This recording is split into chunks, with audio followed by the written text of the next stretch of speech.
That's right. You too can sit in SMITE luxury by going to need4seat.com. Use code SMITEMAX when you get yourself your own Maxnomic SMITE chair. And for the bonus, look, North America, you've had a whole year and a half to be able to get on this. Last year was a very important year, I think even still, to have a comfortable chair to sit in. I still use mine at home, but now available in Europe. So if you are over there, I believe only in the EU. So unfortunately there, I think the UK are not going to be in there. And I think the Switzerland as well is not included. But everywhere else in Europe, you're now able to get your own. So again, needforseat.com and use code SMITEMAX to be able to find your own. My name's Gormizer. Over there is Taco, and if you couldn't guess it, the Valkyries and the Bolts are about to play. We just saw the Kings win 2-1.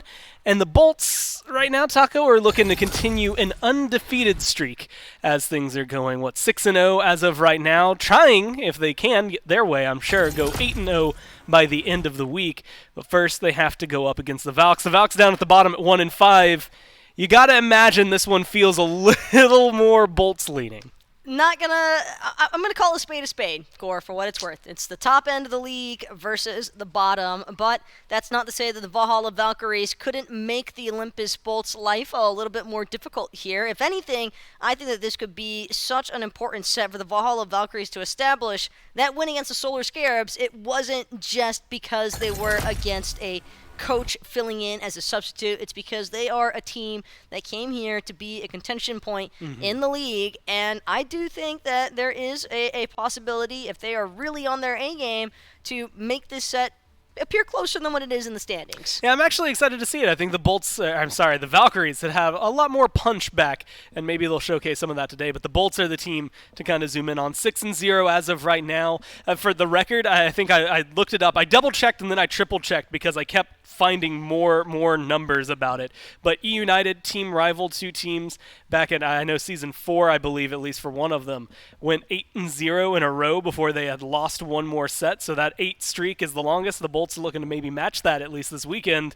And that makes things a little more interesting. And a lot of credit, Taco, has to be given to Lasbra because this has been just a fantastic year for him. I mean, it has really, really jumped up. Remember when they made all the pros do those little bits of, this year is my year? Well, we might need to dig up Lasbra's because there is a very strong possibility that has never reigned more true for him than what it has been here in Season 8, Gordon. Even throughout Split 1, we saw so much consistency coming out of this jungle role for the Olympus Bolts, and he has just kept the train rolling here.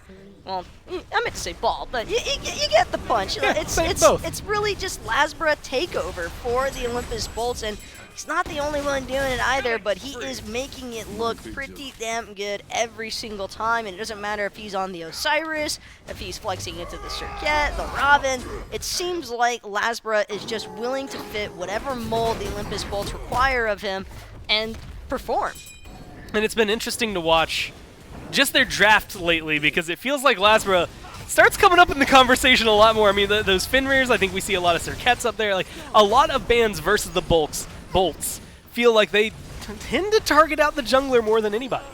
And I think that a large part of this as well just stems from the fact that Lasbra, all throughout his competitive career, I think, was always kind of a question mark. And it's not because anybody thinks that he's like bad by any means, but in years past, I think Lasbra definitely struggled with finding that rhythm of consistency. But alongside of this Olympic Bolts roster, it seems as though he's really managed to find his own flow here. And the synergy mesh up is really the main thing that I have to take note of, because at times it doesn't even look like the Bolts really even necessarily need to directly communicate what they're thinking to each other. It just seems as though they're all able to play so reactive off of each other. And again, I can't help but notice that Lasbra seems to be the centerpiece for that every time. Yeah, when they were here for their media day, when they were here the other day playing up against the Leviathans, every single time you just get the feeling that the Bolts just get along really well. That translates really well into the in-game. Of course, we can talk to them about it themselves. We got Lasbra, of all people. Guess what? Standing by. Lasbra, I just got to ask, you guys are 6-0 right now. Is there a little bit of pressure on you to keep that going? Like, are you guys really worried about the win streak, or are you still just taking it a set at a time? Yeah, I really want to beat the record, but you said it was 8-0 to match them, so hopefully we go 8-0 this weekend, and next week we end up getting a 10-0 win streak. That'd be pretty nice. pretty fun to watch, right? I mean, Smite history, especially for you guys to be able to hold it. I will give you a lot of credit right now. Again, you take maybe the most bans for your team. You also have, I think, like the most multi-kills, highest first bloods of all the junglers. Your performance this year really kind of shifted things around. You're going up against Johnny, who's kind of been a little bit of a wild card. Do you think that there's going to be a lot of resistance, or are you going to find yourself, again, a comfortable pick and be able to take him as well as, I guess, Zeros there in that 2v2 on early? Yeah, I think we have a pretty good plan going into this set with pressure and whatnot. They have a pretty wide selection of guard pool and like literally in every role here in phase 2. So, I mean, hopefully what we prepared is good into what they prepared today. Well, I'm excited to see it. The Valkyries are not going to make it easy for you, but right now you guys are undefeated. I'm excited to continue watching the Bolts if you can continue the streak. Good luck in your games, man, and thanks for your time. Thank you, appreciate it. And Taco, it's always just clean, right? I mean, they have, like you said, a wide god pool. They kind of know what they're doing. They've prepared for this team. The Valkyries have been troublesome and problematic, but it doesn't seem like Lazara's that worried. Valkyries, I think, still trying to find a little bit of their footing. And again, that's why I think that going up against the top of the league here could be a great moment for this team to begin trying to solidify some of their stronger win condition aspects. And I do think a lot of that discussion tends to revolve around Johnny because he has looked like one of the potential star pieces for this roster throughout Season 8 so far. I mean, he has been maybe the player, like to harken back to the last set, but when you look at Nika almost single-handedly winning a game, right, like, or at least setting up his team to do so, that's kind of where I view Johnny for this team. The Valkyries, especially early on when they were looking a lot better, I guess, or maybe more consistent, were leaning heavily on Johnny. Now that Loki's been available, that's really been one of his strong picks, but it just hasn't necessarily felt the same week in to week out. No, I think for Johnny, it's just been problematic in general because this Valkyries roster has been so all over the place, Gore. But at the end of the day, Johnny definitely is a fairly versatile player. We have seen him go from Apollo jungle to the Fenrirs, against the Circuits. I think even to a certain extent, he has a god pool that is fairly reminiscent of Lazara's, and so that could potentially pose some issues here for the Olympus Bolts in terms of trying to secure themselves a jungle pick that'll be ideal, that won't be utilized by Johnny in the process. Well, it makes things interesting. I look down, phase 2 stats, 91% ban rate against the Valkyries as Loki. So maybe some of the target bans, look, I was saying Lazara tends to get targeted out. It definitely feels like maybe that dynamic shifts over here. And that creates a really big conversation. The jungle is a huge portion of the team fight for the Valkyries, but I'd say for the Bolts, as important as Lazara is, it feels like it's only, maybe actually fractionally, just 1/5 of it because they work so well as a team throughout the fluidity of the match. It really is just, I think, a comparison of can each member individually from the Valkyries step it up in a way, because they're going to have to up against the likes of the Olympus Bolts, because for the Olympus Bolts, it doesn't matter if one player is being a little bit more focused out or if somebody's having a slight off day, because you know wherever one is faltering, even if slightly, everyone else is going to be there, right there, to lift them up in the process. And this Olympus Bolts team, I love the way that Lazara handled on the interview, Gore, because I do think that it is crucial for pros to not really get lost in thinking about the victory already. You want to take things set by set. You want to stay focused. You want to stay on target. And I think that is the mindset that the Bolts seem to approach each set individually throughout a week. Now, this is a completely tangential shot, but because Barra was right there on screen, you remember when he shaved his head into a mohawk? Like, that's all I could think of. I was looking at him, I was like, man, there's bread jokes, maybe banana jokes, but then I just, for some reason, remembered the mohawk of all things. You know, I have a feeling he doesn't remember that either. Somebody called Barra. Does he know? It just feels like they at least look relaxed. I say that, of course, Haddix looks incredibly locked in here. I mean, this is a match that, like you said, not just cutting it dry, the Bolts are theoretically in control of this one. We'll see if they're going to be able to continue that amount of control. With a good draft here in picks and bans, Valkyries will be your first pick. And that makes things a little more complicated, but it opens up the conversation. Tiamat, which is usually a must ban for whoever's second pick, against the Valkyries is almost always something that people let through. And Valkyries, I'm not sold that they would necessarily be able to utilize the full extent of some of those priority pressure picks like the Tiamat that you just mentioned, simply because they are dealing with an entire team on European ping. It's not the same as just having like 1 or 2 members, even as much as 3 on a single roster with ping disparity. When everyone is suffering from the same detrimental factor, it does become, I think, more problematic to try and run some of those niche-specific comps. And Tiamat, while I wouldn't expect the Bolts to want to leave that God open, I have a feeling that the Bolts might want to lean a little bit more towards staying locked in on just preventing Johnny from getting a nice priority pick for himself. I was going to say, forcing Johnny onto weird picks has been kind of the nomenclature, at least it feels like in Phase 2. Most of what we've seen will be like, okay, we're going to ban your Loki, your Kali, Bakasura if we feel like it. Eventually we're going to get it to the point where all you're playing is Apollo Jungle, and sometimes it looks okay, in fact, for the Johnny. But as of right now, it's Odin, Yamoja, and the Tiamat ban from the Valkyries from your first pick. On the other side, Osiris, Raijin, and we're waiting for the last one to come through. Definitely feels like a couple of comfort bans from the Bolts to make sure they limit the, I guess, capabilities of the Valkyries alongside that Artemis that just comes through. But the Tiamat being banned by the first pick team, I think, is even more of a showcase that the Valkyries don't want to play it. No, if Zeros wasn't having to deal with that European ping factor, he'd be all over it. He would be all over it in a heartbeat, and couldn't blame him in the slightest. Instead, it's going to be the Gilgamesh. We've seen this pick very often being leaned towards whenever it's open. However, on the responsive side, Bolts, they kind of have their pick of the litter. There's Amir, there's Fafnir, there's Fenrir. All of those have been central or priority picks here, but instead it's going to be the Morgan Le Fay with Tiamat not in the discussion any longer. Morgan Le Fay going to be prime pickings here for the Olympus Bolts, and that is going to, I think, apply a little bit of pressure onto the Valks here, because they're going to need something that Zeros can actually have a little bit of survivability with, and I think it's mostly just looking for clear from range that would probably be best suited for the Valhalla Valkyries, because if you have to get too close into Morgan Le Fay's range of execution, you're normally not going to have a good time.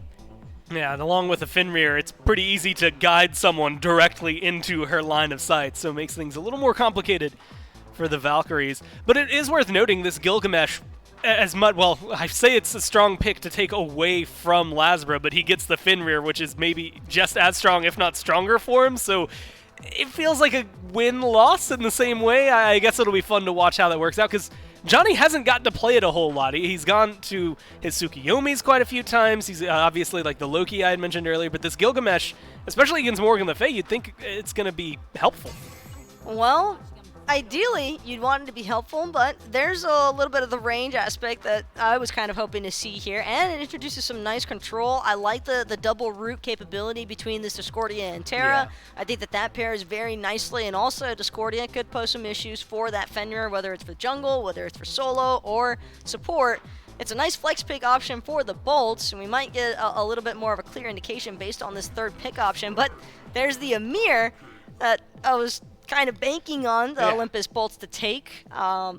Priority went to the Fenrir, of course, but Fenrir and Amir, certainly a very fearsome front line to have to deal with for the Valhalla Valkyries. But again, I do believe that Discordia can be one of the better mages in terms of just keeping those melee range execution type gods like the Fenrir and Amir at bay.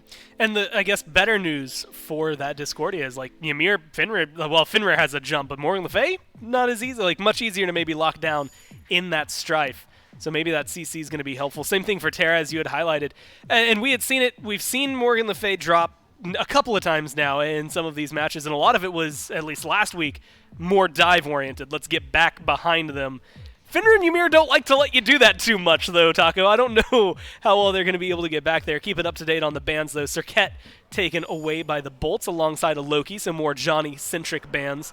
And then on the other side, Haddix seems to be the target with a Guan Yu ban, I wouldn't be surprised if it was another one. I guess King Arthur's still available. I mean, that's something else they've been going to quite often, although he keeps getting hit with nerfs. At some point, he's going to have to disappear. It could be the Kakolin as well. We did see hi-rez take Kakolin very recently, but I'm mostly keeping an eye on the Valkyries in terms of counter initiation, because their initial draft right now, Gore, kind of leads me to believe that they're expecting the bolts to be the ones to jump first, and for good reason. When you see a mirror, when you see the Fenrir and the Morgan Le Fay, you have to assume that you're going to be the ones getting initiated on.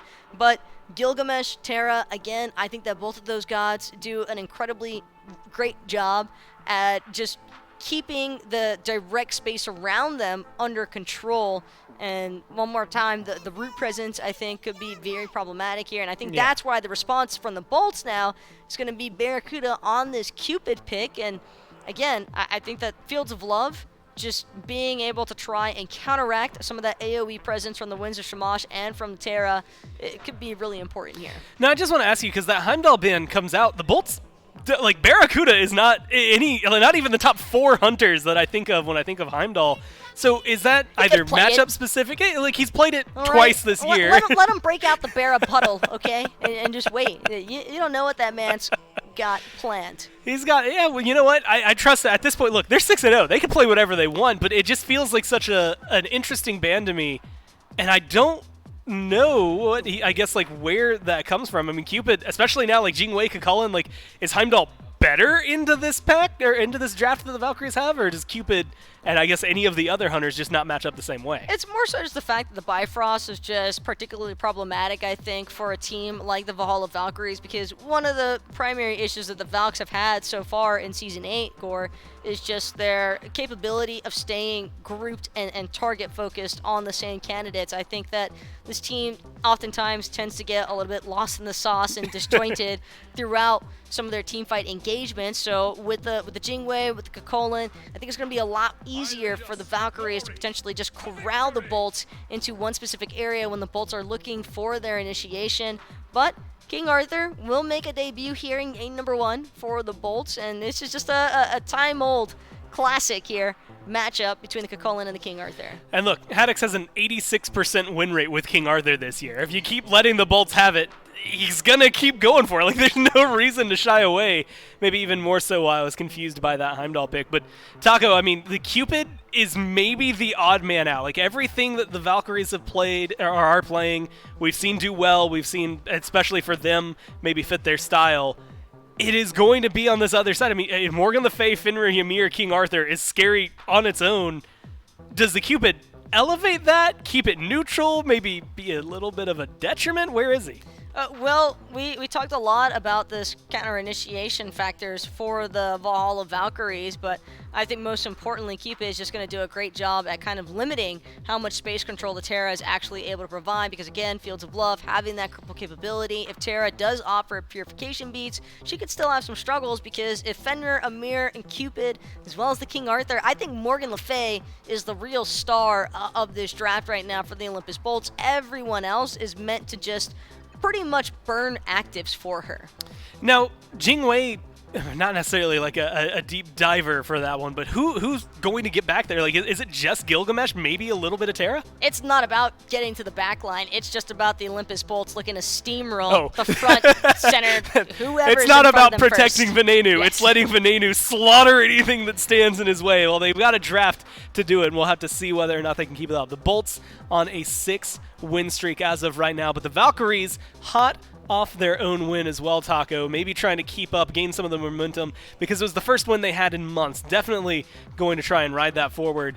Is this a draft that can do it? This is certainly a draft that could make it seem a little bit closer. Well, let's see what the Valkyries have here as they take on the undefeated Bolts. We're going down to Dave and Mifflin for game number 1. Final team for the Olympus Bolts to roll through to get a perfect 7-0 start to Phase 2. They will have beaten every single team in the SPL in Phase 2 if the Olympus Bolts are able to take out the Valhalla Valkyries here. My name's Dolson, Mifflin's with me. Doug will be providing us the scintillating views coming to the table here in game number 1. Good word. What's that mean? Miff, this is an uphill battle from the onset here for the Valhalla Valkyries, because the Olympus Bolts have been on an absolute tear here as of late. So you don't know what scintillating means? What? You don't. The word scintillating that you used. Miff, Barracuda's on the Cupid this time, and I think Gore brings up a pretty interesting point there on the desk. We've seen a lot of variety, or we've seen some variety from Barracuda. Cupid one that I expect he's able to play pretty well here. Him and Jake, you get Ymir, you get Cupid. Potential maybe for some pressure here up against Terra and Jingwei. Yeah, I think so. Barracuda should be able to clear out the wave. If you remember back in Season 7, did get a 25% damage boost to minions, and he's able to use that immediately. If you're able to explode the minion on first hit, that stun is going to apply in an AoE. I like it. I think Cupid is a little bit slept on here in Season 8, but he doesn't utilize the bow build as well as some of these other hunters, so I'm excited to see how Barracuda decides to build it out. Agra brought up a good point on the waiting room earlier today, where it feels like the meta starting to shift around these duo lanes, and that's an area I'll hold my thought as Haddock's maybe getting soloed out by Ducky, and Haddock's able to get beneath the Tier 1 tower to safety. And this is a matchup, Miff, I believe, if I remember correctly, you've talked about King Arthur up against Kilcullen. Oftentimes it kind of feels like a coin flip, just whoever's playing the lane better. Yeah, pre-5 coin flip, but maybe slightly favored towards Kilcullen because he has that rage transformation. Your auto attacks just swing so hard, but Ven in trouble. Oh, Ven has to leave here, but the strife is great from Zeros. Barracuda gets a kill on the left. Hasbro makes his way underneath the Tier 1 tower. This was some of the pressure we thought we might see. And talking about how the duo lane for the Valkyries has had some struggles, it's where the Olympus Bolts are able to strike back, but the 2v2 in the mid lane goes great for Johnny and Zeros. And first blood does go the way of the Valhalla Valkyries. Yep. Good for them finding that bounty early on. And one of the weaknesses of Morgan Le Fay just shown a little bit early here. It's that lack of mobility and Johnny's the lockdown of Discordia. Johnny's behind Haddock's here, who will make his way to the tower, but not far enough. And Ducky finally capitalizes on the damage that has been put onto Haddock's in that lane. So the Valhalla Valkyries, Myth, they're showing us some pressure early on here against a team that has been the kings of early game pressure. A lot of it funneling through this duo lane here. Now we're going to get a look back at how Barracuda picked up his kill. Just a great target selection with the heart bomb. Catches him out off the back of a blink-in freeze. Just seconds away from first blood. Execution. Clean. And that's a pretty feels bad man situation, Dave. That's happened a couple of times here at the SPL level. And all Barracuda can say is, unfortunate. Gonna just go ahead and wait that one out. But what we didn't get to see is that both ADCs did use their beads there. Both Barracuda and Emilito going to be slightly unsafe for the next 80 or so seconds. So maybe we see the junglers from both sides start to work their way over to the long lane. Now, I didn't see how Venenu started the game entirely. If it was just the Tier 1 item plus Benevolence, or if you went both tiers and then went back at some point after he had died and picked up the Benevolence. Do you think that's a bit of a insurance policy in this lane, try to get Venenu keeping pace with Zeros, who had that first blood? Yeah, it could help him out a little bit if he's worried about being locked inside of his tower as well. Going to get a little bit better farm split between him and the tower itself. And this is something that's getting nerfed in this next patch. I mean, Ajax talked about it. This is not exactly Ajax's vision, if you would. So Benevolent's going to see a slight nerf in that regard. So I think this could be potentially one of the last weeks we see this locked in the mid-roll, or potentially in ADC, or even in solo. We'll see if that lost artifact turns into a Charon's coin at some point for Venenu, but in the meantime, Benevolence will be helping out and keeping that Morgan Le Fay that fell for first blood a little bit more even. Raffer, Johnny, and Zero Zill rotate 3-man on over to the Oracles here, so we're starting to get to the point where Raffer, level 5, I mean, still will help out Emilito over on the left side of the map here, but with Awesome Jake on this Ymir, a lot of pace to keep up with here for Raffer in the early game. It is, and Jake has such a good just match up into the Terra. You can drop the wall just to deal with her dash. If she sets up her third ability, you can block it off pretty easily. The freeze also acts as a deterrent tool as well. So as long as Jake is around, it's going to be this. Oh, it's a blink in, double stun and double beads, and stun dodged out by Awesome Jake on the back end as well. That is plenty of value, I think, for Awesome Jake there. Emilito and Raffer on the exact same cooldown there with those beads. Raffer will dash on forward and root Awesome Jake, but Jake's got to be feeling good about that trade. Yeah, we saw Jake actually try and do exactly what I was talking about. Drop the wall to block that double dash. Had he landed that, Raffer's life is forfeit. But either way, pressure going the way of the bolts. Might as well look towards this purple buff invade. And the Valkyries know about it, but they're just letting it go. Yeah, there's not much the Valkyries can do. Maybe a counter punch back. Johnny has 1 level lead over Lasbra. Another double freeze from Jake. And on the targets, I don't have beats, but there's still an airstrike for Emilito, who will fly on away from this fight. But Zeros is rotated in, and he'll help out Johnny and pick up the Valkyries' 3rd kill of the game. This is maybe the most pressure we've seen the Valkyries have in the early game. At least they absorbed the pressure that was put onto their purple buff, were able to at least pick up a kill onto Jake. And it's a 1,000 gold lead already in favor of the Order team. They've come out to play here. They have, haven't they? Valkyries don't want the Bolts making history, apparently. If the Bolts do win this, it would be the longest set win streak we've seen inside the SPL full stop, which is pretty impressive. Valhalla Valkyries, pretty hefty underdog inside of this matchup, but already coming to play. Wow, ha1x has just not felt comfortable, Myth, it feels like, in this lane. After Ducky got a little help from Johnny earlier on in the lane, got a kill onto ha1x, just felt like every time we've looked on over there, ha1x has been pushed back up against the Tier 1 tower a little bit. We talked a little bit about this earlier on in the green room as Sovereignty gets picked up for ha1x. Feels like more of a plug-and-play that we've seen as of late. Solo laners picking it up, support's picking it up. Maybe if ha1x is in a position where Ducky and Johnny are going to be the two putting pressure on him in that lane, maybe Sovereignty first item makes a little sense. It's straight up just a good stat stick as well. Good defense, a decent amount of HP, so the survivability should lean a little bit more so in favor of ha1x, but it's a full level lead already for Ducky inside the soul lane, who's elected to go for a little bit more damage with this Sundering Axe Fighter's mass start. Lasbra's in the solo lane as well. Ducky gets stunned down. Lasbra does not have his ultimate, so it's going to be brutalized to close the gap. Ducky with the double knockup, but Ragnarok comes back up just in time, and now Lasbra strikes back.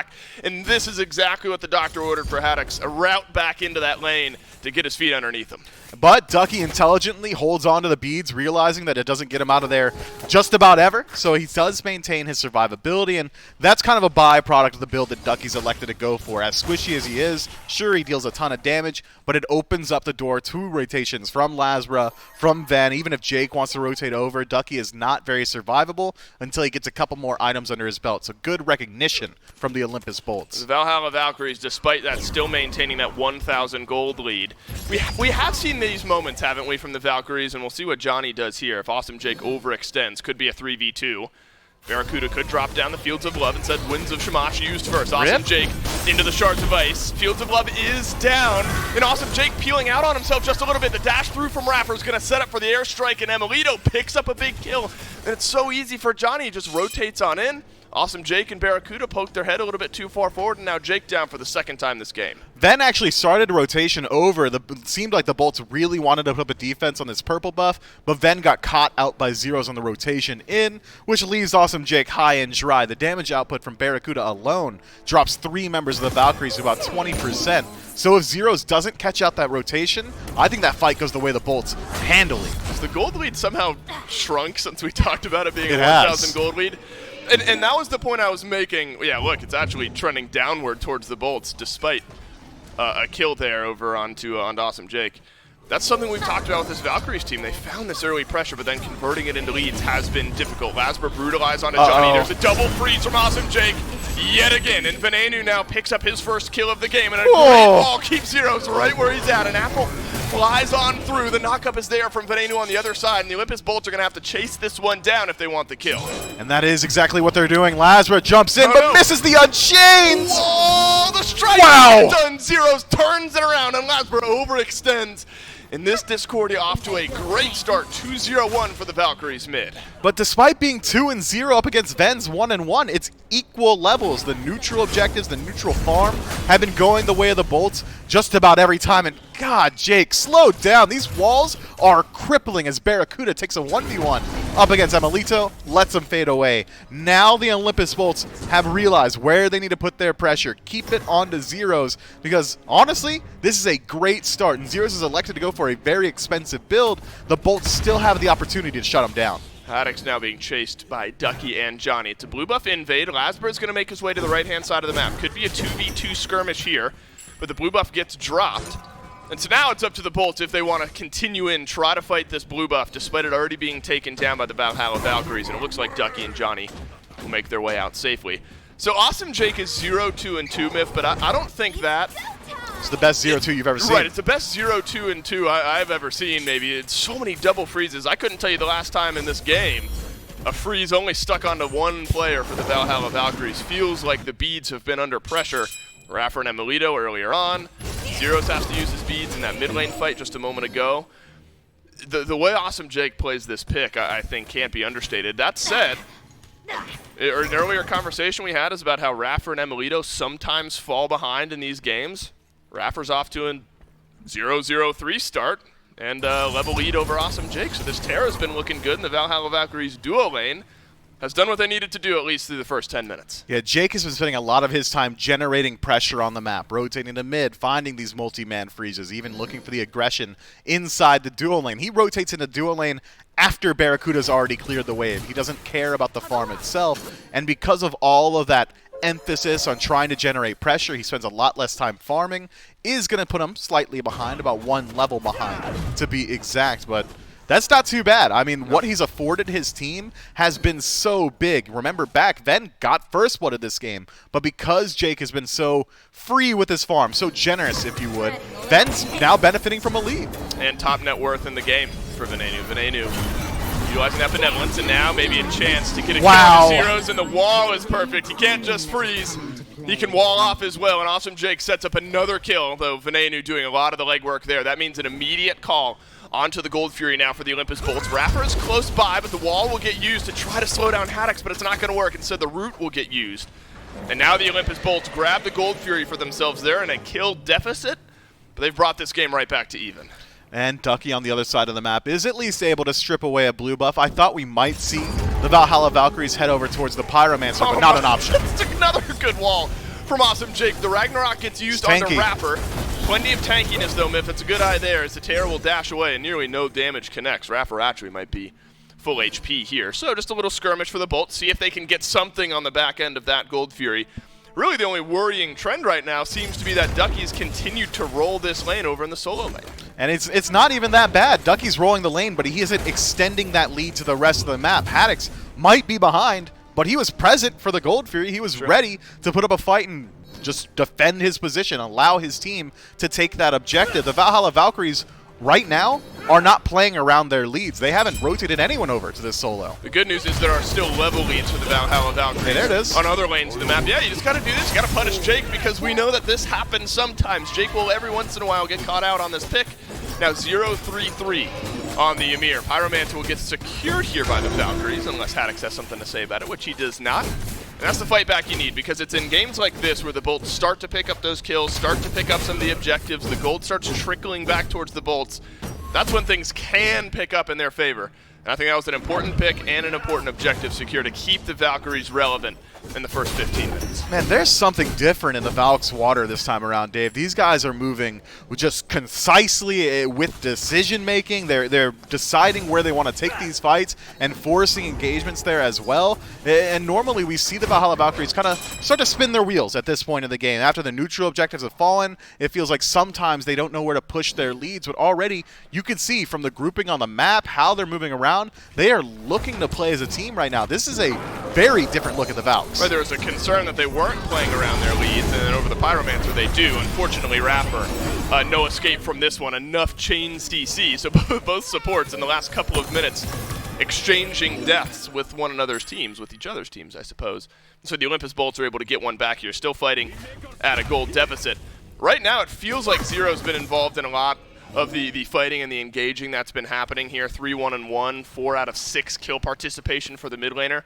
Johnny, though, holds the crown on kill participation right now at 5. I'm wondering if Jake and Lasber are going to try to tier 1 tower dive this Jing way. There are beads, there is an Aegis, there's also an airstrike. Lasber leaps over the wall, knock up onto Laz. The wall from Awesome Jake forces Emilito off to the side, but there's nearly no damage going into Emil. Now the Aegis gets used. Barracuda looking for the stun on the other end. An airstrike waits out that detonate damage, and Emilito survives. Emilito plays that so well. If he panic airstrikes early, Jake would have walled it off. Immediately the chase down would have been there. Instead, digs in his heels, fights until the very last second, waits for the heart bomb to connect, pops the Aegis, and then finally utilizes that movement ability. Now it could be exchanged. Tier 1 tower dies. Lazar transforms at the perfect time. The Ragnarok gets used for the CC immunity, but he's got nothing else. Johnny picks up the kill underneath the tier 1 tower. Emilito, he's got nothing left in this fight, but he's stuck around. He's low health, but he's swinging away onto Barracuda as Johnny underneath the tier 1 tower as well. Zeros has joined the fight from the mid lane, and the Apple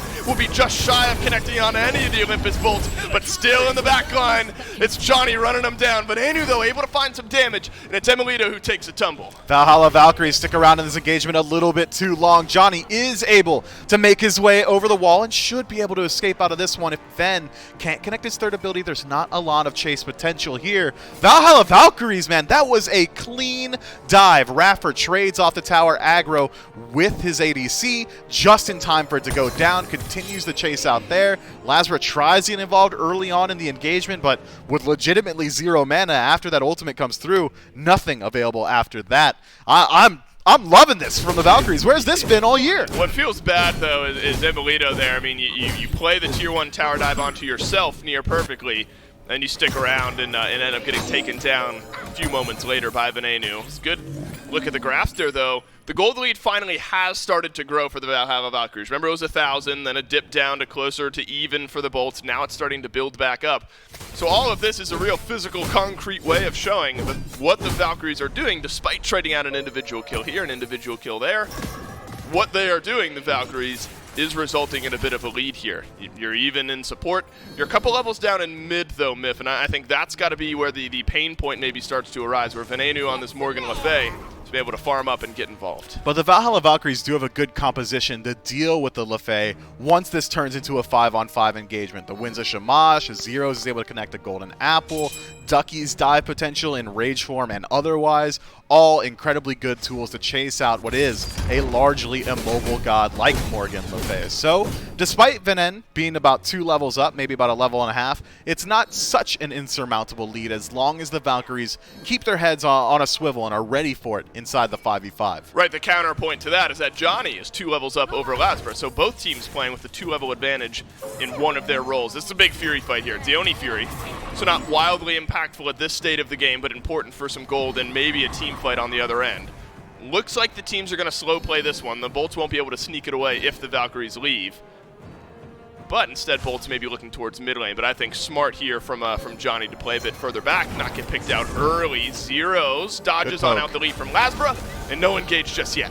Ducky's going to be the first one in. Ooh, Johnny drops wins. Here's the fight. Ducky knocks up the backline, though, of the Olympus Bolts, but he's all alone. He's taking too much damage. He's going to get brought right back into the Lion's Den. Short device will keep Ducky right in place, and Haddix will double down on that effort. But watch out, Awesome Jake. You got to use the wall to stay alive. Haddix finally gets the kill onto Ducky, and for now, it's the only pick. Haddix has to get punished for this, and Zeros and Rapper do have him locked down, but King Arthur's tanky. Johnny blinks on in to try to find the kill, but it's a big stun from Haddix to keep himself alive in the fight, and Barracuda turns around the damage. The Olympus Bolts have baited in the Valkyries, and they've made him pay. 3 for 0 so far. Olympus Bolts, the kings of the counter punch, despite not having the sustained advantage. Then finds Rapper on the back end, and the Bolts finally creating some separation in their own favor. 4 for 0, and the Oni Fury. They're going to get the Fury on the back end, and I'm intrigued at what the Golden XP charts are going to look like after this one. I mentioned that's going to be a big swing here in this game.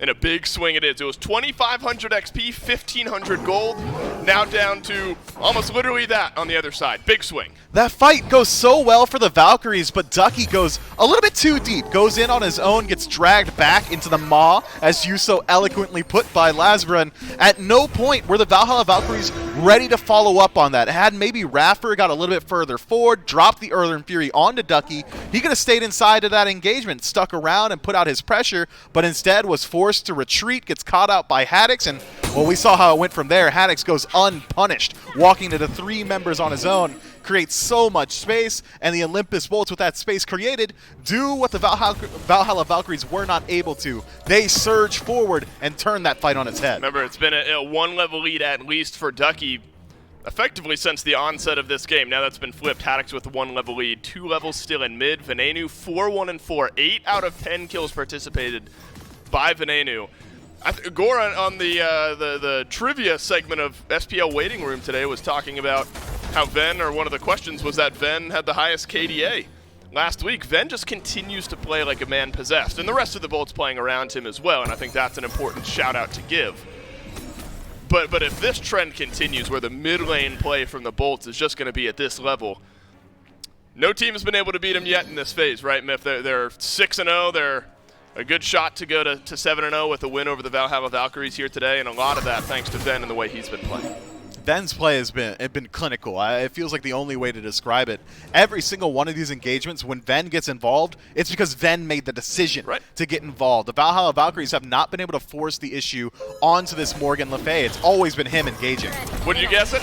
Blink in, double freeze from Awesome Jake. Zeros has to use the beads, and that means it's a perfect target for Lasbra. The Ragnarok in the backline. Haddix is the one who grabs the kill. A tier 1 tower falls as well, and it feels like the Olympus Bolts, they've woken up, they've eaten their bread a little bit here, and now the tower's starting to fall. It's a 5K, nearly gold lead for the Bolts. It's going to get a little bit worse if this tier 2 goes down. And Haddix, who's been struggling all game, now finds himself one level in the lead, and with it is able to create so much space again just by standing right here between the tier 2 tower and the Phoenix, is forcing the Valhalla Valkyries to back up. If anyone steps forward, Haddix is going to walk in behind them and find that sandwich of CC between him and the Ymir. There's not much the Valhalla Valkyries could do. Instead, they just have to watch on from a distance as the tier 2 falls. It feels like a tough game now for Ducky, Johnny, and Emilito. Double sovereignty for the Olympus Bolts here. So it feels like regardless of where Haddix and Jake are playing, there's going to be some extra physical prots stacked on up there. Looking for a root is Raffer here. Ducky's found a knock-up, though, on a couple members of the Olympus Bolts. They're going to back away.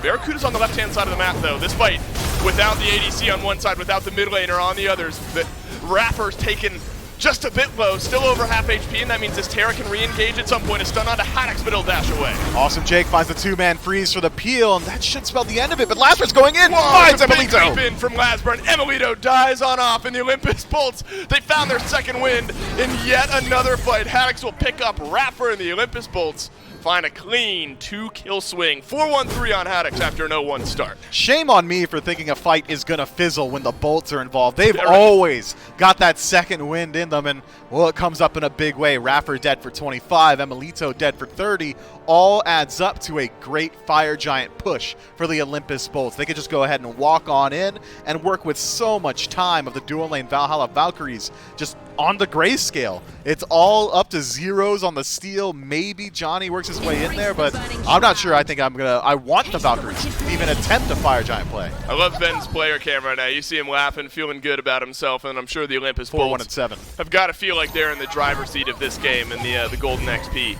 would absolutely indicate that there as well. That's best case scenario. Barracuda's split pushing over on the left-hand side of the map, and he opens up the left side Phoenix here as well. Fire Giant's half HP, so I'll pause and see if Ducky's going to get in range, maybe for a steal. Johnny and Emilito on the other side. Wall. The wall from Awesome Jake might block off the steal, and it does. Venenu on a rampage now as Emilito eats the damage. It's a double freeze from Awesome Jake, and Barracuda's on a killing spree as well. Haddix chops down Zeros in the backline. Another rampage for the Olympus Bolts. Raffer, the last one alive, he'll waltz away, and Myth could be twilighting here in game 1. Look, the Valhalla Valkyries clearly came to play here today. They were pushing the issue. They were controlling parts of the early game, but you cannot allow the Olympus Bolts to make it to this portion of the match. They are the best team fighters inside the league right now. In Season 7, you could have said it was Sanguine. I think that Bolts are showing shades of Sanguine here because once they're grouped up as 5, it feels like they just work so well as a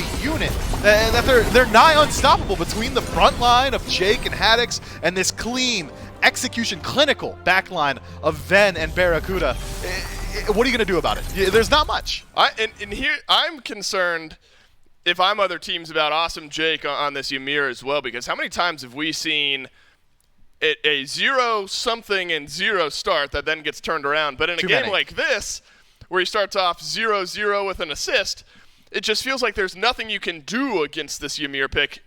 Even killing him off 3 times in the early game in the past hasn't been enough, and it's certainly not enough here in this game. Awesome Jake, the rest of the Olympus Bolts, Venenu, Haddix turns things around after a rough early game, and the Bolts absolutely came to play. The Valkyries did as well, though. This one far from over. Game 2 right after this.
Welcome back, everyone, here to the SPL Season 8 powered by Alienware. As you saw, the Bolts just took a win, a lot closer than people would have thought, over the Valkyries here. But, of course, they did so on their Aurora Ryzen R10 desktops, brought to you by Alienware. As we have mentioned in the past, that's what the pros are going to be playing on, as well as that 24-inch, 25-inch even gaming monitor, 240 hertz that they're going to be working with. So it looks good, plays well. Make sure you go to smitegame.com/Alienware, use code SMITEAW, and you too can get the same gear that the pros are playing with. So thank you once again to Alienware. You can follow them on Twitter and Instagram at Alienware, and go to alienwarearena.com to join their global community for giveaways and more. Community, even, in that sentence, for giveaways and more. So thanks to Alienware, thanks to Taco for hanging out with me on this one. The Bolts, they win it, not necessarily unexpected. It's way closer than we would have thought. The Valkyries gave them way more trouble than I was really bargaining for. Definitely some strong moments from the Valkyries where they were successfully able to punish the Olympus Bolts for a few oversteps, but ultimately seemed as though the Olympus Bolts just had a little bit of an advantage as far as the team fights surrounding objectives were concerned. Valhalla Valkyries, while they were able to make the individual plays score, I think that now it's more about them trying to just kind of grab everything together and look to work as one cohesive unit. And you had highlighted a couple of problem children, I guess, that the Bolts were going to have and cause trouble with for the Valkyries. This was maybe the biggest one. Venenu was able to have just a field day. Of course, it wasn't just him alone. Haddix as well really started to pick up the pace towards the latter half of the game. Yeah, Haddix on this King Arthur was just able to create so much space and control there for Lasbra. Even Awesome Jake on the back end, able to kind of sneak by, which you don't really see too often from Amir, looking for those flank opportunities, but the walls were as strong as ever. And again, while it seemed to be a theme surrounding counter-initiation here for the Valhalla Valkyries, in a way, a lot of that AoE tend to work against them because of the likes of that Fields of Love, because of the Shards of Ice from Awesome Jake as well. It was just a very problematic matchup, I think, for these two compositions. And the Valkyries, while I think they definitely had some win conditions involved, Bolt's execution just a little bit further ahead. And just keeping themselves consistent throughout the entire game, which really gave them that edge. Even though you're going into a roughly even state towards the end there, definitely played into their hands and into their favor. But they're able to win that one, Taco. And again, with things feeling a little bit closer, you have to wonder if the Bolts are worried about it, if they're going to clean up game number 2. It didn't necessarily feel like they were hitting as hard as we're used to seeing. I think that the Olympus Bolts, I don't want to say they're pulling punches, but this is definitely a Bolts gameplay instance where a little bit more arena-esque involved. We see the Bolts kind of entertaining. You want to fight? Yeah, it's just like some very obviously over-aggressive instances. I mean, there was Lasbra getting picked in between T1 and T2 towers, looking for kills onto zeros, and zeros getting appropriate punishment. So it's at least clear from my perspective, Gore, that if the Olympus Bolts just continuously overstep their boundaries, well, the Valhalla Valkyries are going to be able to respond, and they're definitely going to be able to punish in that given instance. But whether or not the Valhalla Valkyries are going to be able to actually transition that from just an individual pick punish into an actual like team fight objective based win, that's been the main question mark surrounding this team. And the problem that you just highlighted, unfortunately, is not something that you can solve just with a good draft. It is going to be team play. But a good draft always helps. Valks, once again, your first pick team. We'll see if they can go for it. They banned out the Odin, the Umoja, and the Tiamat away from the Bolts last time. We'll see. When it's Valks and Bolts, my mind wants to say Bolks, which is not a word. I don't know why my mouth wants to go to it, but 2, doesn't make any sense. I just don't know why I want to fuse them. But either way, Taco, I mean, the bans, I would even argue maybe the draft as a whole, as I stay on topic, didn't feel bad from the Valkyries. It just maybe didn't do what it needed to, like you said, in the 5-on-5.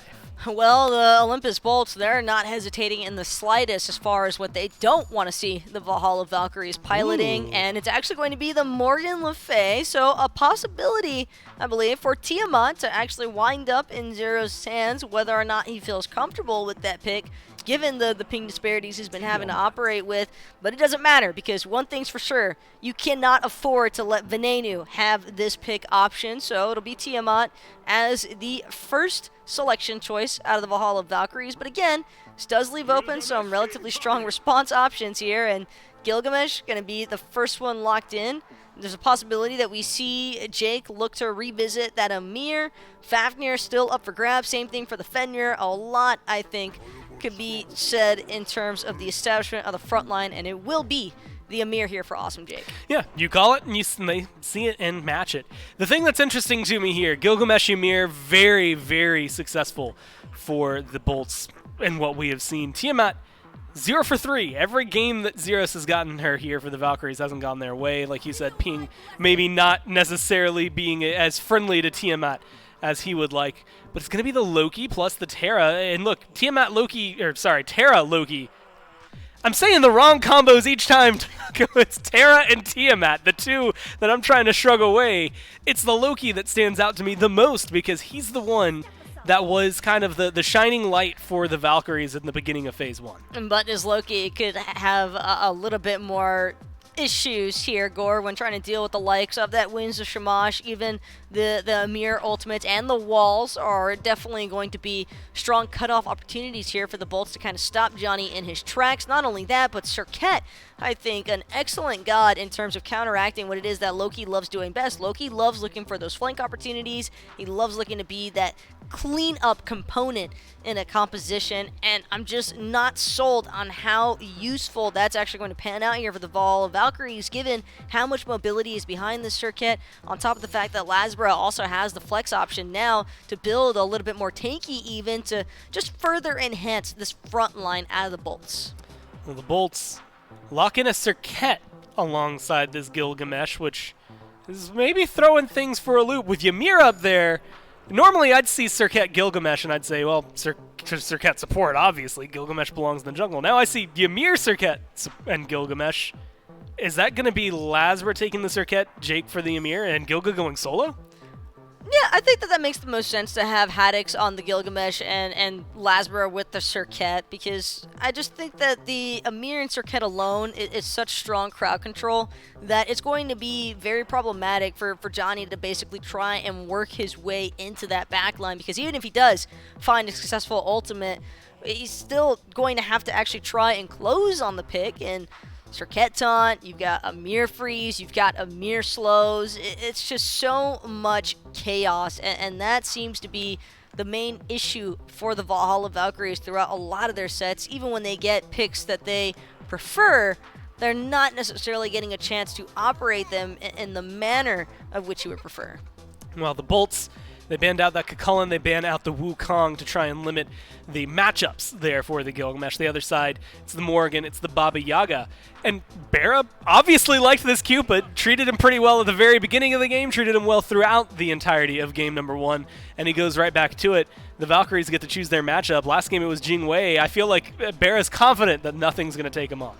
Don't think that the Cupid is really meant to be the winning in the 1v1 sort of scenario. What we saw Bara doing a lot of in game 1 was really just looking to control the frontline components from the Valhalla Valkyries throughout a lot of those teamfight engagements. I think Fields of Love, certainly one of the better cutoff options when dealing with the likes of a Terra, and now the Soul to kind of round things out here for the Olympus Bolts. A Soul 10 pick, by the way, and this is going to be a very strong, I think, pressure pickup for that mid lane position. Soul definitely going to be able, I think, to have a little bit of lane clear favoritism up against the likes of that Tiamat. So, like you said, like kind of not only surprising to 10th pick, I mean, Soul was like the most picked, most banned god like 2 weeks ago. Like, it's just been a little bit of time. Is it just because like Tiamat obviously needing to be there in the mid lane, but because Morgan the Fae, the Baba Yaga on the rise, that she's kind of fallen to the wayside?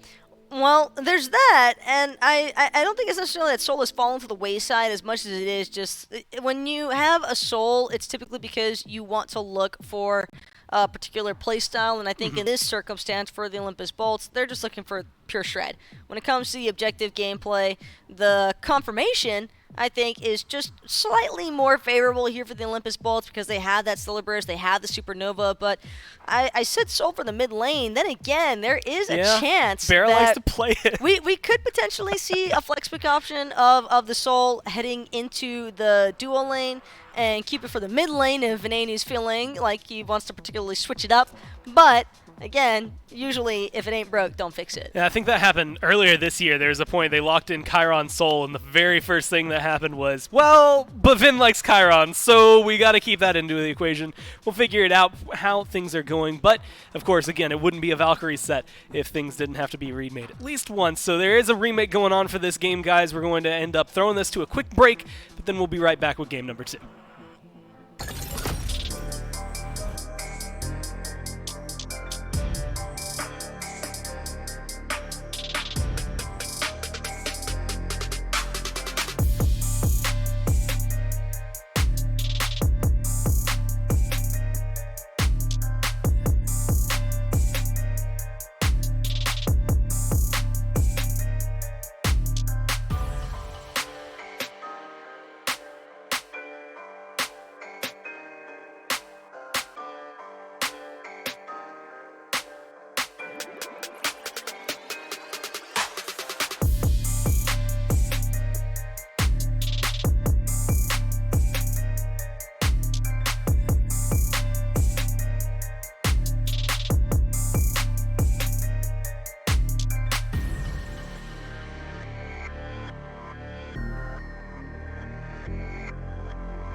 Welcome back, everyone, to game number 2 here for the Valkyries taking on the Bolts. Again, it was a slight remake there for the Valkyries, but a nice cathartic break for everybody to get relaxed and come back into this one. And Taco, I mean, jumping right back into it, you can see the drafts on either side.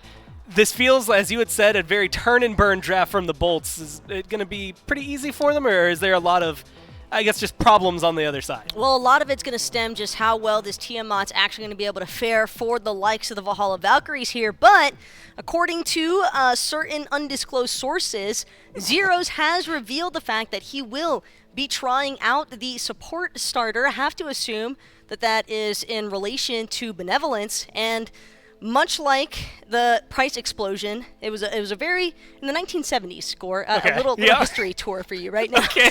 Yeah, I'm out for the ride. Let's go. All right. In the 1970s, they witnessed a veritable price explosion, much like what Zeros is trying to replicate here with Benevolence, and trying to get that gold spewing to really blow things wide open here, so as to further ensure that the farm will always be matched to that of Venenu, if not more so. You put way more work into yours than I did mine. Mifflin gave us words on the break to try and use on the desk. Mine was cathartic, and I just went with the easy one. You took me on. That was a journey talking about. Maybe that was more than the Bolts gave us in game number 1 for how much it was going to go. He thought he had me. He did. Never stood a chance. He thought you were up against the wall, like in the hour. ring. And no, it got absolutely taken down. Mifflin, he has got his own word. Of course, his is easy. It's superfluous.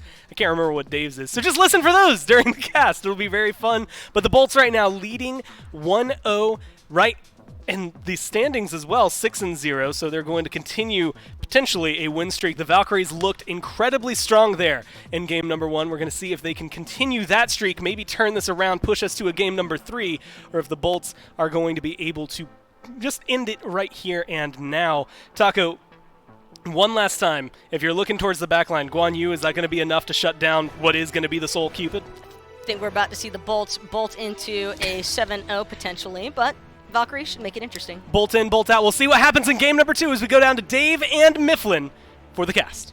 Well, the Olympus Bolts are the team that are rolling with all of the momentum after game number 1, and Awesome Jake gets his Ymir in back-to-back games here, Mifflin, and it has been a bit of a death sentence for opposing teams up to this point so far in Phase 2, at least. Doug still joins us for game number 3, and Miff, I think going off of that thought process here, we have to continue along with the duo lane. Jake and Barracuda felt plenty comfortable in game number 1. So in game 2, they're going to run back the same exact duo lane that they got there in game 1. Bit of a pivot, though, for the Valkyries. It's a Chiron instead for Emilito. Yeah, Chiron is still one of the more aggressive gods here in Smite, so I'm expecting Emilito to try and bring a little bit of what he was bringing in the early game last time around, and I really do like this Chiron matchup into Ymir. If Ymir ever looks to just freeze out Raffer, the training exercise can act as a cleanse, and then immediately you want to turn that one around, giddy up, chase him out, and try and shut down Jake before he hits the ground running. That said, though, it is a very high aggression lane from the Olympus Bolts. Between Cupid and Ymir together, that is a ton of kill pressure. And all right, we got here early enough, and Taco gave us, I guess, a little info on the desk there. It is about the 1970s? Right, about the 1970s, but also what starter item Zeros might be looking for. And Benevolence was what Taco mentioned. And I think now that we're seeing Lost Artifact, and that's what Venenu did in game 1, if I remember correctly. Lost Artifact into Benevolence a little bit later on. So that might be what Zeros ends up doing here in game 2. But Venenu also, Miff, going for a tier 2 item. Does not go with a starter item. That could be the starts of maybe a sneaky sub-meta for some mid lane picks. Yeah, and they can have fun with that for all of, about a week until the patch comes through and Benevolence eats a nerf to the solo farm and instead just becomes a dedicated support item as Haddock's in a little bit of trouble over here inside the soul lane, is forced inside of his tower. And I think that's a fun matchup. But yeah, Guan Yu up against the Gilgamesh, I would have to say you're likely favoring the Guan Yu. The Talu Assault, very good into the drop kick. Haddock's going to be very reliant on his auto attacks to get that consistent damage output, and Ducky at least able to lean back on his heels. But once both of them hit level 5, I think Haddock's is going to have a nice little advantage insofar as the 2v2 if a jungler rotates over. Well, there is the drop kick and then the Talu Assault on the reply. Awesome Jake just walked forward, tossed a freeze Raffer's direction, and Raffer had to answer with a pair of beads burnt off for the next 145 seconds. We saw that plenty of times in game 1. And now already 2.5 minutes in, we're seeing the same thing here in game 2. It's all about, in the early game, if Lasbra is able to follow up on the pressure that Barracuda and Awesome Jake have built for purple buff invades, things like that. This time, though, Lasbra will be over on the other side of the map on the blue buff refresh, trying to help out his solo laner. And I say help out. Look, Haddix ended game number 1 convincingly. The King Arthur, I think, was rampaging there by the end of it. Things turned around for Haddix through and through. But Ducky had a great laning phase and already starting off pretty well into this Gilgamesh. Reach level 5, Jeez. Plenty of damage over onto Haddix. Could be a solo kill there if the cavalry charge falls up. Instead over here, Emilito gets stunned down by Awesome Jake and Barracuda. Raffer doing his best to block the autos, and he's able to do so. Gets himself beneath the tier 1 tower, but now over here on the right-hand side, Ducky taken low by Haddix as well. Haddix survives, Myth, this time maybe only because Lasbra was close by. But Lazarus taking up so much of that farm is going to deny Haddix a lot here. I mean, Ducky probably about a half level up just because he isn't splitting with his jungle, but giving a little bit additional farm to your Surket, who should already have the advantage inside the jungle up against a Loki, could be pretty nice. Oh, Emilito gets stunned on down by Barracuda, Nice or wall. by Jake, and then by Barracuda on the other side. Wall from Awesome Jake will deplete the rest of that mana. Mana pool for the Emir, not super voluminous here the first few minutes of the game, but as the game goes on, Jake will probably find a lot of value out of those freezes and those walls, as we've seen up to this point. So I actually like the little bit of a microscope that we got there a moment ago, and Ducky and the damage that he was able to do to Haddix. Felt like one Talu assault almost got that Gilgamesh down to sub 50% HP. So Ducky should feel comfortable in this lane, Myth, and somewhat safe. If you need to, you can use that cavalry charge defensively. So maybe no more individual kills happening here in this lane unless the junglers make their way over. How about the Soul Tiamat matchup, though, in the mid lane? We can confirm now that both opted for the tier 2 item to start off. Both mid laners have now completed that item, and then Benevolence picked up for both mid laners as well. I'm not sure that either one of them is going to have a whole ton of pressure on each other. I mean, as far as wave clear goes, they both should be largely equal in their ability to keep the wave outside the tower. Instead, it's more so about scaling into the late game, and both have incredibly strong. I mentioned Lasbra needing to follow up on the pressure, and that's exactly what he's done here. He sent Raffer right back to the wayside. There's way too many circles detonating around him, and Awesome Jake picks up first blood for the Olympus Bolts. Not much Raffer can do there. Had beads, but would have been difficult even with the beads being used to escape all the damage there.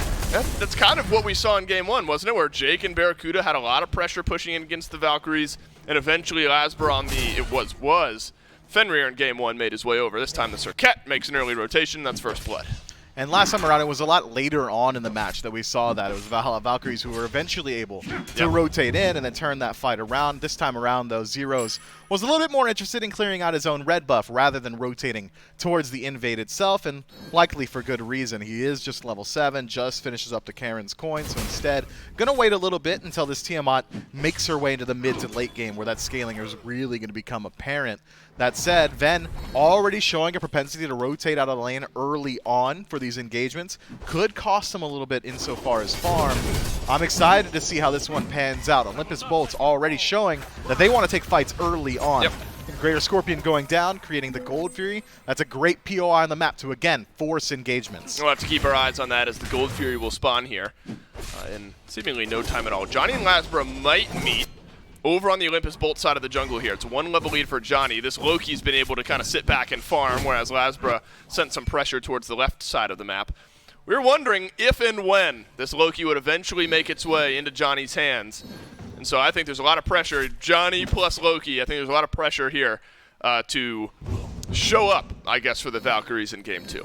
And generally when Johnny plays Loki, it's early game aggression. He likes getting involved very early on, but up against Ven on this Soul, Loki's really going to struggle to find that lockdown. The Flurry Strike isn't going to be as great for that slow because the Sap Rate gets you out of those pretty easily. The Assassinate is going to be incredibly well timed because, again, the Sap Rate, just one of the best escape tools inside of the game. And Tiamat herself, Zeros, is going to struggle to burn the beads and facilitate these ganks for Johnny out of the jungle. So this Loki has to be a little bit choosier with where he goes. I think, if anything, that one of his best routes is the duo lane. Wow, Raffer used his beads again, and purple buff goes the Bolt's way, and red buff goes the Bolt's way as well.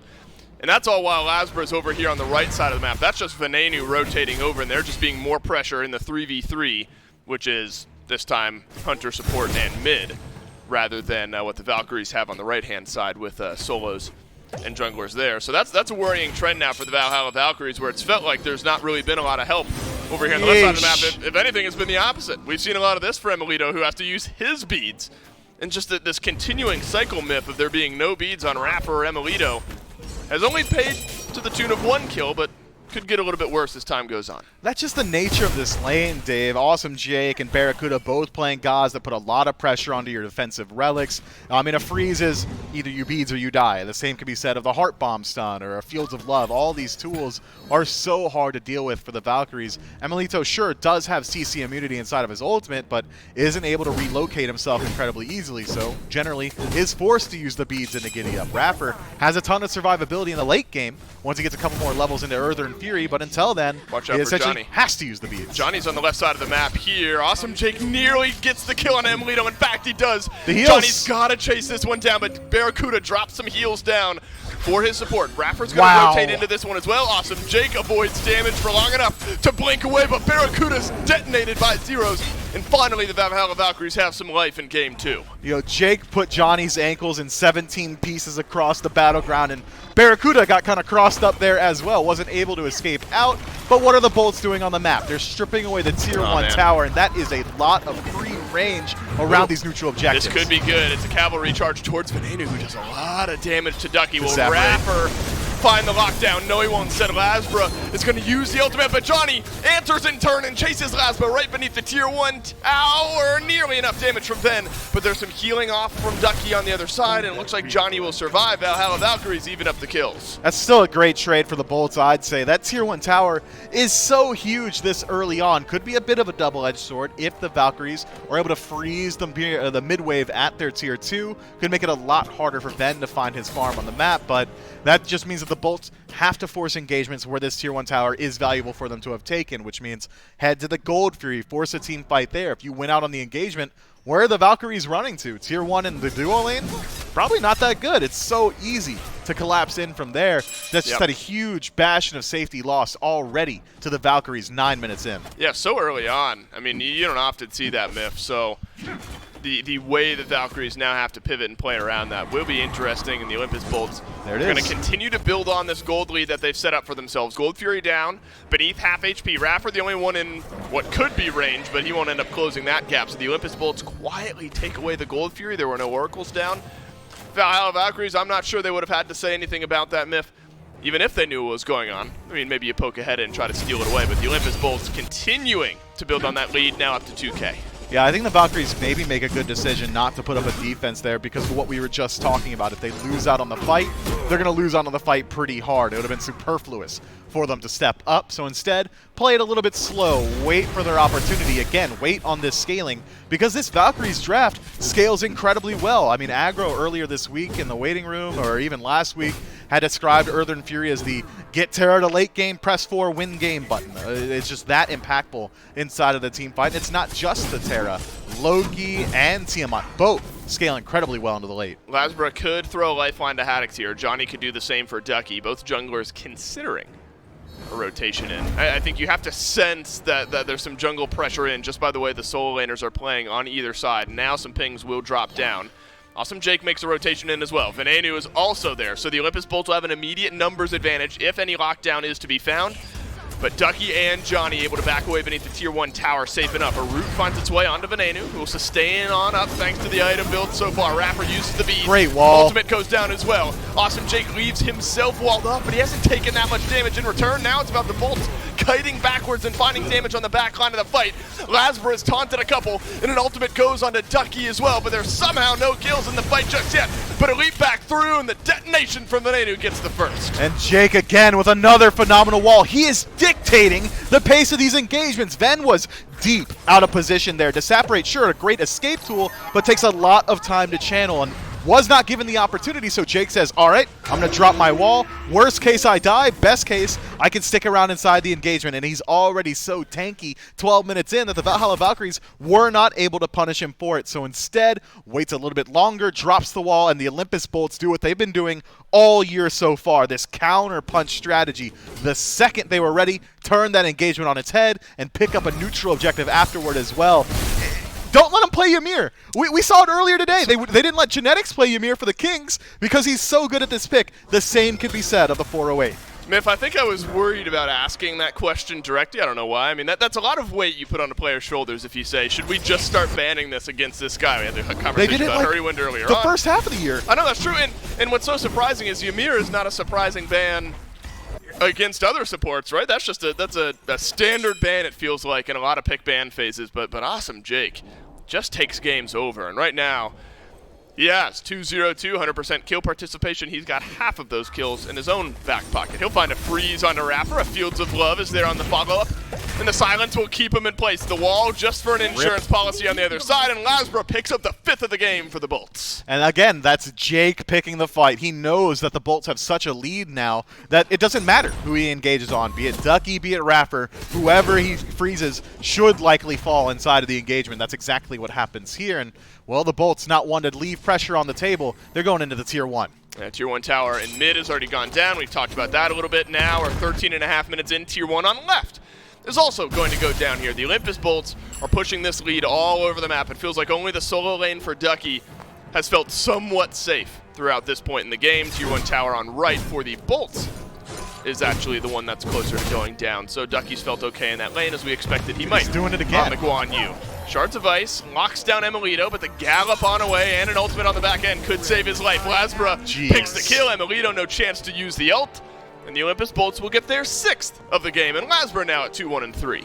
The Valhalla Valkyries saw Lasbra use the leap and the dash to chase out that kill. And Zeros and Johnny just let it happen. They say, all right, well, I mean, he's already dead. I can't save him now. Emilito, I mean, you'll be back in 20 seconds. We don't care that Lasbra's deep in our backline. And the Bolts just get to keep up their pressure. Wow, Awesome Jake. He missed a freeze. Everyone sound the alarm. We haven't seen that one all that often, but this time he does. Yeah, he's average, right? Average at Ymir. Rapper dancing around beneath his Tier 2 tower. It looks like it might go down here. Haddix is somewhat low. Johnny's on the right-hand side of the map, putting pressure onto the blue button. There's a stun onto the back line, though, and that means Venenu's going to have to use his beads, but the Tier 2 tower goes down. And if you look at the grand scheme of what just happened, because it's happened over the last minute or so, it's a couple of picks, both set up by Jake and then followed up with by the rest of the team, and then also both towers and left go down. The Olympus Bolts over the last 2 minutes have expanded the gold lead by about 1,000 or 2. Dave, this is a veritable bloodbath at this point, man. I mean, the Olympus Bolts may not have the most kills we've ever seen, but the control on map, the pacing, all being dictated by them. Every single neutral objective that's been looked at so far has been them. Every single time there's been a team fight, it's the Bolts picking when, where, and why. The Valhalla Valkyries have not had an opportunity to play their own game. I'm sorry, every once in a while you have to laugh, though, when a team support is playing so well, they're 3rd on the net worth charts. Awesome Jake is three-man freeze than everyone on the Valkyries, and a 3-man freeze is why. A wall will lock off 2 of the 3. Rapper tanky enough and far away enough to survive, but Emilito on the other end of this ultimate will take a tumble. It's only a matter of who, and Venenu is that who. Olympus Bolts, man. All you could do is say their name at this point. And I guess you could just keep saying Jake's name because he is the one dictating the majority of this pace. But this lead already is starting to balloon out of control. Rapper has to go for this steal. Yeah, and if he gets it, it's a lifeline, but doesn't get it. The Olympus Bolts will take down the Oni Fury. And so now you're going to have Oni minion waves to deal with, and the Olympus Bolts probably just like the gold and XP that provides more than anything else. Greater Scorpion on the Valhalla Valkyrie side of the map goes down. And this is always fun to look at. You kind of look at the archway across the Valkyrie side of the jungle. Back camp's now starting to come up. The red buff gets stolen away. Purple buff is going to be under some threat here as well. This is when you walk out of base if you're the Valkyries. You just throw your hands up because you got nothing to farm for unless Johnny gets spotted out here. Looks like might be okay. He'll just run on into Jake and then hopefully run on back to safety. Not often you get a better indicator of how these lanes are going for the Valhalla Valkyries. He's got nothing. He can do whatever he wants, but the Valkyries have every single one of their towers taken in every single lane except for Solo. Ducky able to keep up his towers somehow, some way, actually able to strip away one of Haddix's, but meanwhile the Bolts quietly on the rest of the map have just been dominating this gold lead now. We're approaching 7,000, 17 minutes in, 2 birds exposed, so 2 win conditions exposed for the Olympus Bolts, and it's an early fire giant, but I think it's a good call nonetheless. Valhalla Valkyries forced to answer a hard question. Given the pace and how far ahead the Bolts are, it might feel like a late FG, all things considered. Ducky will use the cavalry charge, but instead it goes into the Olympus Bolts. No safety there. Haddix now with his 2nd of the game. Fire Giant pulled off by the Olympus Bolts, or pulled by the Olympus Bolts. Nobody else from the Valhalla Valkyries in range. That means a free tier 1 to the Valkyries. And in reality, Miff, that's about the best you can do, right? You're not going to win a fight against the Bolts under the FG. You got to get some guaranteed gold, and maybe that's the tier 1 tower. You got to at least hope for a tier 2 tower as well, but with Lazra already there and Haddock stopping Johnny's rotation, nice try. That could be the end of it, but spots him out. Johnny's not very fast. Might be forced to use the Assassinate here. Over the wall goes Johnny. Wins the Shamash on the other end, though. Johnny uses his beads here. The chase goes on. Haddock doesn't want to let this one go quietly. Has Blink in 1 second. Will use the Blink, but it's exchanged out by Johnny. And the Phoenix is no worry for this Gilgamesh. He'll join the rest of the Olympus Bolts. 5 strong with FG on the right side. Phoenix. Lasbro 1v1 against Tannehill. And gets that one with ease. He does, and Barracuda picks up Ducky, and this is looking pretty close to it. If we are 18 minutes in here, 2 members of the Valkyries are dead for 35 seconds or so, and all 5 members of the Bolts have FG. Only 4 of them are here on the base push, though. And so the Olympus Bolts will take a deep breath. Neither mid nor left side wave are pushing in. That means the Bolts are going to go fishing for some more kills here. Johnny, the last member of the Valhalla Valkyries, left outside of the base at the moment. Does have a 1-level lead over Lasbro, so small wins, I guess, for the Valhalla Valkyries. They're but small. You're not going to be winning underneath the mid lane Phoenix, because that one's going to fall down as well. 4-man Earthern Fury does not change that fight whatsoever. Ven just putting in a little bit of damage as Emilito and Ducky are on the respawn, but Laz wants more. He takes a little burst of damage from Zeros, but more tickles Lasbro than anything else. And so the Olympus Bolts seemingly happy now with what they've gotten. Right side Phoenix down, mid lane Phoenix down as well. This is the point where you can go back, spend up, Miff. I mean, we are so far away from builds being completed. Awesome Jake just full bot on Mantle off the last bit of gold that's been flowing into the Olympus Bolts pockets here. It seems like at this point you got 2 minutes, 10 seconds left with the FG buff. You can go for the 3rd and final Phoenix and maybe end the game. 11,000 gold, 19.5 minutes into this one. That is a crippling lead. I'm talking more than 1 item per counterpart. I mean, the Olympus Bolts are going to have to make multiple mistakes if the Valhalla Valkyries want to get back into this one, but we got to evaluate the tools that they have already, and the Valkyries have not shown what they're capable of doing on the defense so far. Both Phoenixes go down with minimal resistance from the Valkyries. So finally, with only 1 option left in front of them, this left side Phoenix is the last bastion of safety for them, the last place they can put up a defense. They gotta do it. They have to utilize the tools that they have, and they've got good dot between Raffer, Ducky, and Johnny. As long as Raff can apply Earthern Fury to a priority target via Barracuda, Ven, even Lasbra, even though Lasbra is pretty tanky at this point already, that could open up the door for Johnny and Ducky to look to just one-shot somebody, and that is one way back in, but easier said than done. Feels like Johnny's the only one who's been able to get out of base and somewhat safely farm. He's reached level 20, 4 levels ahead of Lasbra, so Loki's got to get something going here for the Valhalla Valkyries under the left side Phoenix. Emilito just ticked down thanks to the oboe in the back line. Half HP as Lasbra dives back in, finds the taunt, but awesome Jake blinks in, finds the double freeze. There's Johnny, finds the opening kill of the fight, and Emilito goes down first. Ducky dashes on away from this one, so a bit of a fight being put up, but Johnny gets put down, and awesome Jake adds another. Ducky, the last one left standing inside the engagement, and gets put down pretty promptly as well. Zeros and Raffer now, the last remaining of the members of the Valkyries. The Olympus Bolts still 4 strong. They don't have Barracuda, but they've got awesome Jake.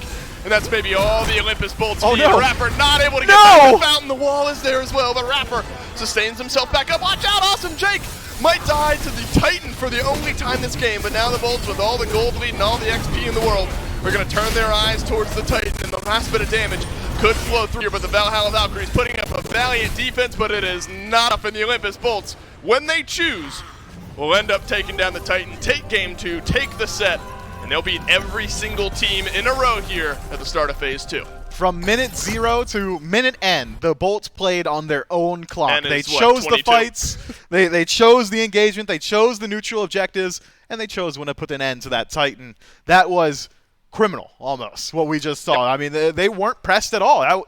The game 1, the Valkyries came to play. They put a lot of pressure on the map, at least in the early game.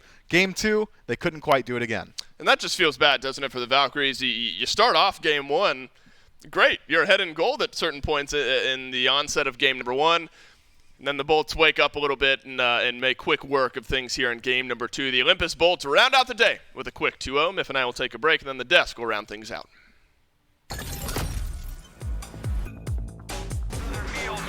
Gonna claim that one for himself. Venenu caught in a bad spot as well, and when it rains, it pours. Then actually gonna turn it around. Uh-oh. Excuse me. Sorry, sir. John Queen. Still good in those moments. Then finds two from the grave, including a massive shutdown on the Panatom.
Well, welcome back, everyone, to the SPL Season 8, powered by Alienware. And as you can see by the livery behind us, the Bolts are victorious on this day. But you, too, can be victorious at home, whether you're lounging, whether you're going out by repping your favorite pro league here, the SMITE Pro League, with the SPL merch that you can find over at Insight Apparel. Shop.smiteproleague.com is where you're going to be able to find it. You can directly contribute to assisting the league and continuing running, but also rep out the merch. I mean, look, those shirts, I'm going to be completely honest with you.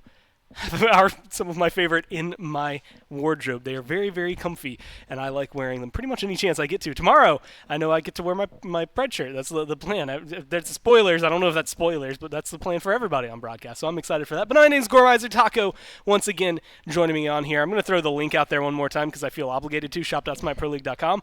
But now we can move forward to the Bolts that are victorious. Granted, Game 1 was a little more murky in the water for when they finally get their win. They didn't leave any wiggle room there in Game 2.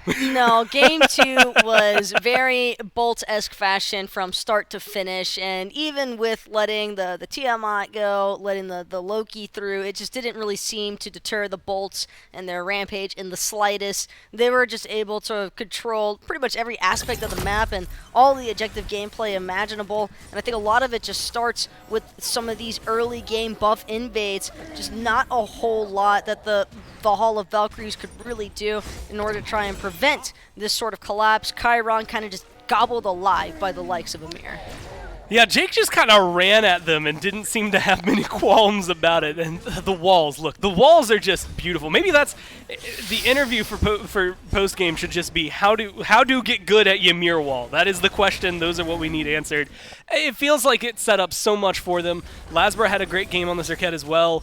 I mean, realistically, you could choose pretty much anybody on the Bolts this game and highlight them because they just seem to know exactly what to do to the point where, 17 and a half minutes in, they're up, as you can see, 8-2, but they get all 5 members of the Fire Giant. Classic bear up, by the way. 50% of the team's deaths for game number 2. Just classic ADC experience. Just, making sure to keep it on his back. 3-0-9. 67% participation for the death score there.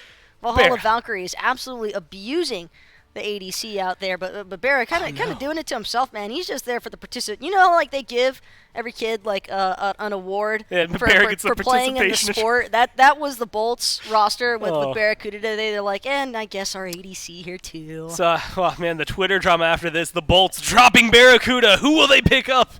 They're grabbing Gaijay from the Somebody SEC. That's not going to die 67% of the deaths, that's for sure. Unfortunate for Barra that he's rocking the 67% of their deaths, but fortunate for the Bolts that they're now 7-0 as they move forward. And I believe we have Jake standing by. We can get his feed on whether or not Barra is feeding for this one. Jake, I got to ask, look, he's 2/3 of the deaths, man. Is Barra benched now?